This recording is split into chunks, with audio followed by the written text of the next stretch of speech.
Polri telah menetapkan istri Irjen Verdi Sambo, Putri Chandrawati sebagai tersangka pembunuhan berencana Brigadir Yosua Huta Barat alias Brigadir J. Kondisi ini berbanding terbalik saat awal kasus ini bergulir, ketika Putri Chandrawati mengaku sebagai korban pelecehan.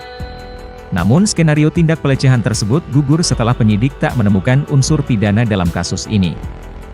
Penetapan tersangka terhadap Putri Chandrawati dilakukan oleh Polri pada Jumat 19 Agustus. Sebelum jadi tersangka, Putri terlebih dahulu menjalani serangkaian pemeriksaan dengan saintifik investigasi. Direktur Tindak Pidana Umum atau Dirtipidum Bareskrim Polri, Brigjen Andi Rian menerangkan, pihaknya sudah memeriksa Putri sebanyak 3 kali. Seharusnya Putri menjalani pemeriksaan keempat pada Kamis 18 Agustus. Namun batal dengan alasan sakit dan meminta istirahat selama sepekan. Selanjutnya penyidik melakukan gelar perkara tanpa kehadiran Putri. Penetapan tersangka pada Putri berdasarkan 2 alat bukti, yakni saksi dan CCTV yang ada di rumah pribadinya dan dekat TKP. Status Putri dalam kasus pembunuhan Brigadir J berubah drastis dalam waktu sebulan semenjak bergulir. Skenario awal menyebut Putri sebagai korban tindak pidana pelecehan seksual yang dilakukan oleh Yosua di rumah dinasnya di Duren 3. Tindakan tersebut yang kemudian disebut sebagai pemicu aksi tembak-menembak. Putri bahkan sempat mengajukan permohonan perlindungan pada LPSK. Namun Putri justru bersikap tak kooperatif ketika LPSK berusaha meminta keterangannya. Polemik berlanjut ketika skenario Verdi Sambo berubah, ia menyebut istrinya mendapat pelecehan di Magelang, Jawa Tengah. Setelah dilakukan pengusutan oleh tim Sus Polri, skenario tembak-menembak di Duren 3 terbantahkan. Di sisi lain, polisi juga menghentikan laporan terhadap Brigadir J terkait percobaan pembunuhan terhadap Baradae dan pelecehan seksual pada Putri. 2 laporan tersebut termasuk upaya menghalangi penyelidikan kasus pembunuhan Brigadir J. Kini, Putri dijerat dengan pasal 340 subsidiar, pasal 338 junto, pasal 55 dan 56 KUHP dengan ancaman hukuman maksimal mati. Penyidik telah melakukan pemeriksaan sebanyak 52 orang saksi, termasuk di dalamnya adalah ahli terkait dengan DNA, balistik metalurgi, ahli kedokteran forensik, termasuk analis digital dan inabis. Kemudian termasuk melakukan penyitaan sejumlah barang bukti.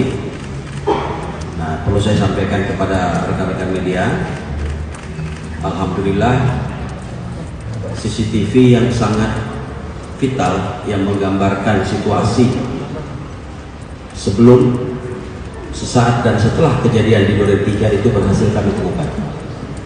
Berhasil kami temukan dengan sejumlah tindakan penyidik.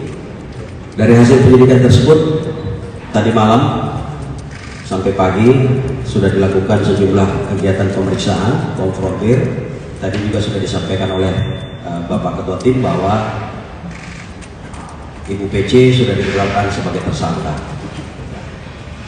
Banyak teman-teman mungkin yang bertanya, ini kapan diperiksa? Kita sebenarnya yang bersangkutan sudah kita lakukan pemeriksaan sebanyak 3 kali. Seyogyanya juga kemarin harusnya yang bersangkutan kita periksa, tetapi kemudian muncul surat sakit dari kedokteran, dari dokter yang bersangkutan, dan meminta untuk istirahat selama 7 hari. Tanpa kehadiran yang bersangkutan, kemudian penyidik melakukan gelar perkara, dan berdasarkan 2 alat bukti, yang pertama adalah keterangan saksi, kemudian bukti elektronik berupa CCTV, baik yang ada di Saguling, di lokasi Saguling maupun yang ada di dekat TKP, ya, yang selama ini menjadi pertanyaan publik, yang diperoleh dari DVR Pos Satpam.